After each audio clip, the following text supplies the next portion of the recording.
taken. The fact is that you're trying to suggest that the Prime Minister was giving a larger policy perspective, which many will say has also been given by A. Raja. But I want to take it beyond just 2G at the moment to the larger issue of scams and corruption. Vinod Mehta, if you saw the press conference, 80% of it was dominated by questions related to corruption. What does that suggest to you? That corruption and scams still haunt Manmohan Singh? Here is a man of supposed integrity and honest Prime Minister who's facing in a press conference 80% of questions linked to issues of corruption. What does that tell you? It tells us that he had the press conference precisely because of that reason. He's not very keen to talk to the media like this.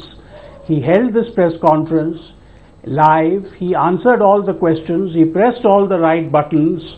And therefore, you must give the Prime Minister some credit at this point of time when he and his government are under a lot of pressure, that he took all the questions and he answered them.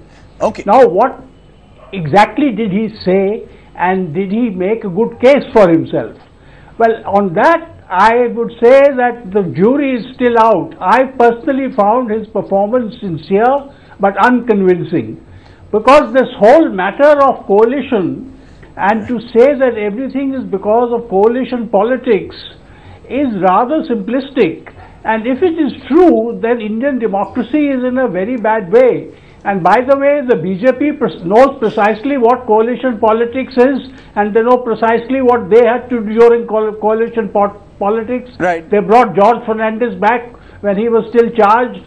So I don't think the BJP should get up on a high horse. They are fully aware of the compulsions and the difficulties of coalition politics. And Okay. can I just say one word? We Yes. seem to dismiss coalition politics quite easily. But what is coalition politics? It's the difference between power and being out of power. It's not just a few adjustments here and there. Coalition politics is the difference. But the fact is, power and out of power. Coalition can lead to compromise, but do you compromise on corruption? That's the question that is raised. Prabhu Chawla, is it sincere but unconvincing? Vinod Mehta saying sincere, yes, but unconvincing. The fact is, essential question of compromise in a coalition. Can the Prime Minister convince people that you had to take A. Raja into government because Karunanidhi said so? Where does that leave prime ministerial authority? Jardeep, you rightly raised some question, because I am going back to the press conference itself. For the first time, a Prime Minister of a country admitting that in a coalition government you have to make some compromises.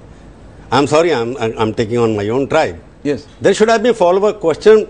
Tell us, Mr. Prime Minister, did you make any compromise as a coalition Prime Minister? What compromises did you make? Obviously, that question should have been asked, because he is admitting that he has made some compromises to remain in power, but that follow-up question was not asked. No, obviously, my conclusion is that he did make compromises because he tolerated Raja. Yeah, he virtually accepted that Mr. Raja was brought into the cabinet because Mr. Karunanidhi insisted on it. No, Raja was taken. It is a DMK prerogative to send him. But the question is compromise on corruption he made.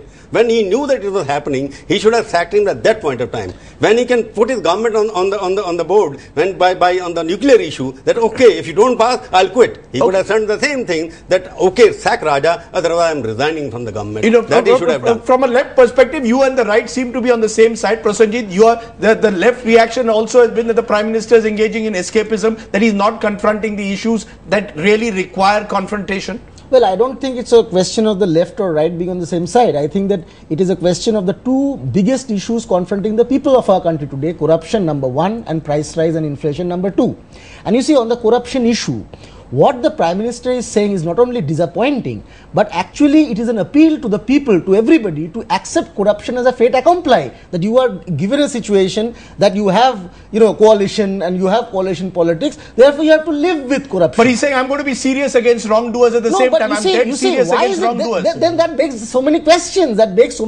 Number one, why was Mr. Raja re-inducted into cabinet in May 2009 despite so many complaints against him, despite the scam being all out in the open? And here I want to make two quick points. Number one, Mr. Manish Tiwari is talking about the action, judging the Prime Minister by his action.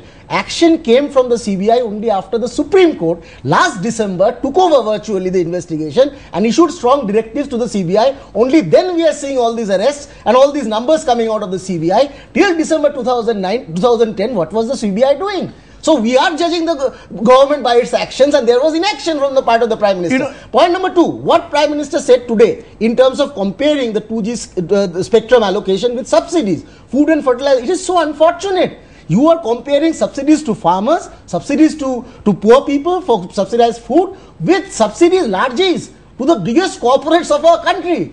And he is talking about no auction in the 2G. Actually, there was an auction. When Swan, but the larger point, and Manish Tiwari and Ravi Shankar Prasad, you need to answer this. The notion of collective responsibility. Ironically, the NCP, one of your allies, Manish Tiwari, has raised it today. What is the responsibility of the Prime Minister? The Antriksh Devas deal comes under the Department of Space, which is directly under the Prime Minister. The CWG primary responsibilities of the Prime Minister, it is not only Suresh Kalmadi's responsibility. The fact is that the 2G scam occurred under the Prime Minister's nose with a minister of his own cabinet. Where is the responsibility of the Prime Minister? That is the question, I think, which the Prime Minister didn't directly answer. Rajiv, I will interrupt. Sorry. Quick response. Because it meant Manish Tiwari. It meant Manish Tiwari only. Yeah, just hold Manish, yes. Because this subsidy question which you raised, I was expecting the economist like Dr. Manmohan Singh, very honest, clean, could have given a better argument. Question is when you give rice or kerosene oil or diesel to a person in farm or what, he doesn't go and sell it in the black market. In this case, license was given, it was sold next day at 4,000 crores. Where is the comparison between? Okay, that is a valid point. The larger point is was Manmohan Singh avoiding responsibility? Vinod Mehta says he took all the questions, but you can take questions but give answers which appear unconvincing but sincere. How do you respond, Manish? Well, first of all, let me address what Mr. Prabhu Chawla said, for whom I have the greatest respect. Again, allow me to go back to the answer which I gave earlier. You see, from the government's perspective, keeping public interest in mind, what is the end objective in pricing a particular product? The end objective is how does it maximize public interest? And in this particular instance, you see the proliferation of telecom services to the poorest of the poor at a reasonable price. Today, please, I think we've gone into that debate. Manish, answer my other question. What about the Prime Minister's responsibility? On your collective responsibility. Yes. On collective responsibility, Rajdeep, my response to that is that in a Westminster style of government, yes, while you have collective responsibility, but you simultaneously have differentiated responsibility. And if there is a part of the government which has erred, and the Prime Minister made that distinction between policy and the grant of licenses. So if somebody has erred on the grant of licenses, they are facing the rigors of the law. Yes, so I think the Prime Minister was absolutely upfront. 2 years later. Absolutely upfront when he made it. And going back to Prasanjit's point, yes, it was a UPA government which registered an FIR into the 2G issue. Naming nobody. Naming nobody. That FIR did not name anybody. Yes, Ravi Shankar Prasad. Or not, that is standard. That FIR did not name anybody. It's only after the Supreme Court. That FIR preceded the Supreme Court. Yes, Ravi Shankar. You have raised a larger question. Yes. Rajdeep, you have raised a very larger question. Accountability of the Prime Minister. Now, as you very rightly pointed out, the Commonwealth scam and this ISRO space scam is directly related to the government, namely the Congress party. Allies do not come here at all. Yes. What is the case of the Commonwealth? Charge sheet could not be filed in time and accused have walked away. Right. And but for the tough action taken by all the opposition in the parliament, Raja would not have been ousted from the cabinet. Be very clear about it. But for the intervention by the Supreme Court, this whole investigation would not have come. Now, as far as compulsion of coalition is concerned, yes, I understand that. Yes. But the Prime Minister is the leader of the nation. Let me give you two instances of Mr. Bajpai. In 1998, when the government, he lost by 1 vote, Bhutta Singh as an independent was the communication minister. A charge sheet was filed against him. Bajpai took his resignation, preferred to lose by 1 vote. Okay. Mr. Ramvilas Paswan in the NDA 2 was the telecom minister. He was shifted and made coal mines minister. I was put along with him. The PM took a stand. Okay, therefore, the point I am saying is, if under pressure of the parliament, you brought back George Fernandes. You brought back George Fernandes. Why he could not do it himself? That's the one point I'd like to say. And second, that is very important.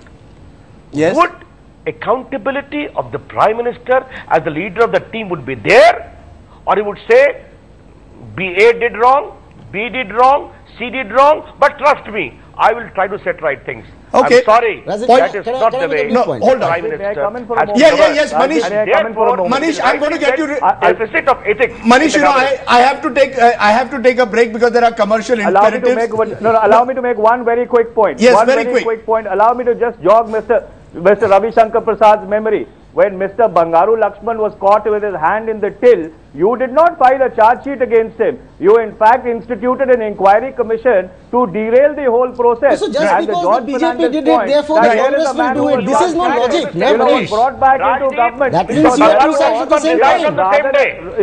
Rather than That means than there's no preaching difference between you and the morality, look BJP. into That's your what own the point let's- you're making. You know, okay. If there's a problem with the BJP and the Congress and UP and NDA, let's not get into one side committed a wrong, so the other side is also justified in committing it. Let's take a break.